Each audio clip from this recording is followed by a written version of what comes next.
You're not helping me. Believe me, you're not helping me. You need to take your head out of Trump's ass and start doing your representation of us. I would appreciate you taking your father's U.S. Constitution book, read it, study it, make your own lines underneath it, and get Trump out of office. The man is a dictator.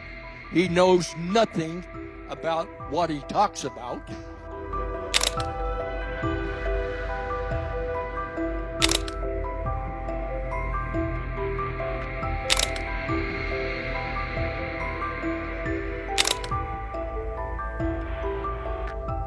My name is Fred Higginbotham. Hi, Fred. I've lived in Polk County since '98.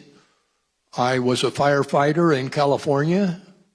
I saw what can happen when a state works together with its people.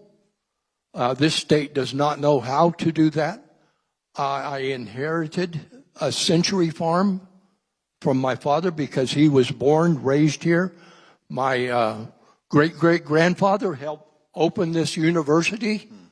I am pissed, and I'm pissed at you because I have emailed you because it's easier for me than to try to talk on the phone without profanity. I would appreciate you taking your father's U.S. Constitution book, read it, study it, make your own lines underneath it, and get Trump out of office. The man is a dictator. He knows nothing about what he talks about. I listened to him for about a half hour today, and I got sick at all the lies he brought up. Now, I'm about ready to lose my farm. Do you know why? I'm sure you don't know why. Lose your what, sir? Farm. Farm? Yeah. Why is that, sir? Because Missouri does not have wills. They have trust. They have legal zigzags. And a trust, most people don't know anything about.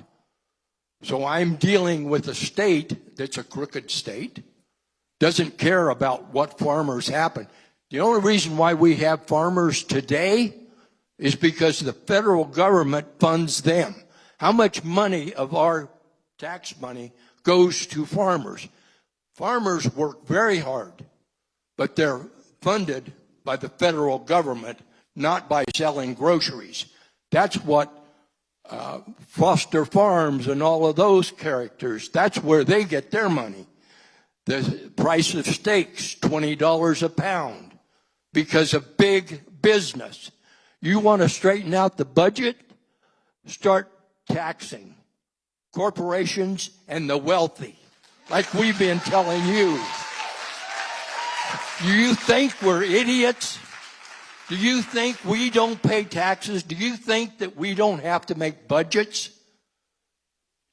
You talk about half-truths when I listen to you.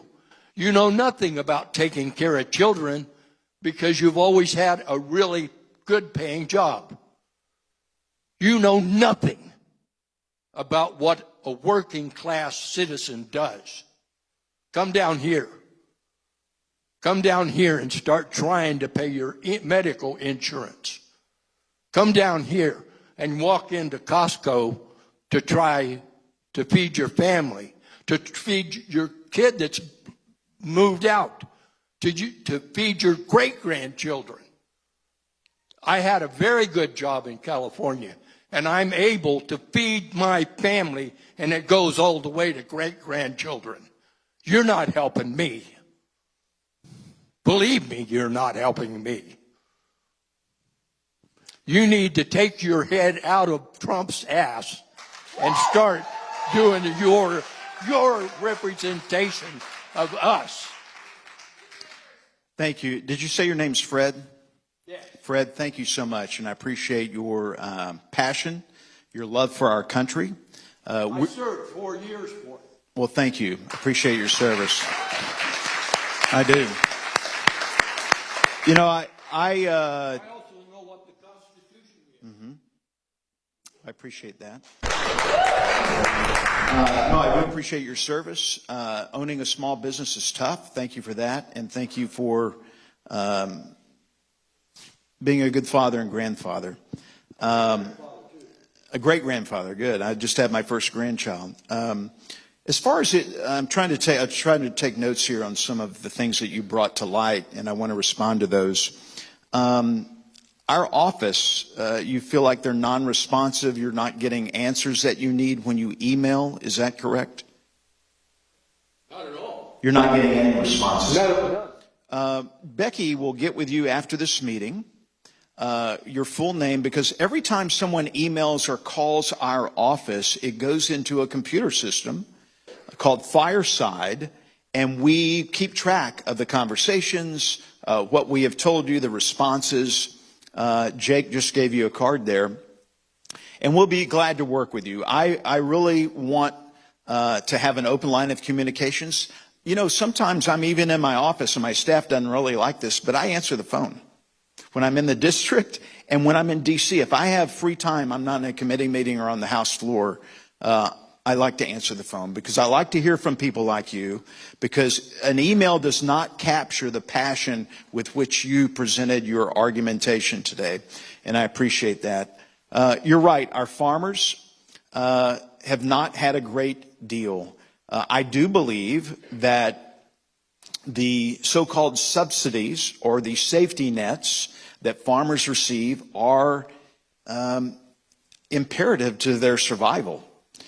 In order for a farmer to make a living these days, to plant a crop, they have to borrow the money to do that. And in order to borrow the money, and because of the high input costs for fuel and labor and other issues, fertilizer, they're having to borrow the money, and to get the money to buy the seed, the feed, the fuel, they have to have crop insurance. And the crop insurance is so expensive that the government steps in and helps them out with that. I think that is a worthy investment to make sure that we can eat as Americans and that we can help feed the world.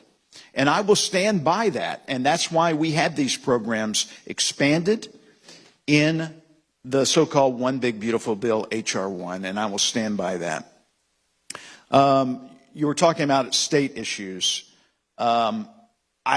We have two state legislators here. Maybe they'd be willing to talk with you after that, after tonight. I'm not an expert on taxes, but especially that sounded like a state issue from what you were speaking of. So Brad or Chris would be willing, I think, to talk with you tonight. Did that answer your questions? Okay. Look, let's have a show of hands here tonight. This ought to be fun. How many of you voted for Joe Biden? Okay. How many of you voted for Donald J. Trump? Okay. Probably a little more Biden than Trump, and that's fine. I voted for Trump. I'm not the best of friends with Trump. I've met him maybe 5 or 6 times. He's a totally different person in person than you would see on television. He's almost 80 years old. If you think I'm going to change Donald J. Trump, I have got. Say that again. Quit letting him get by with unconstitutional items such as arming national guard. All right, Fred, we're going to give the mic to somebody. Where's the mic? But I do want to answer this because Fred brings up an important point that I knew we would get to tonight, and that is the National Guard. You've seen on the news what's been happening. This started in California when Immigration Custom Enforcement was sent into California.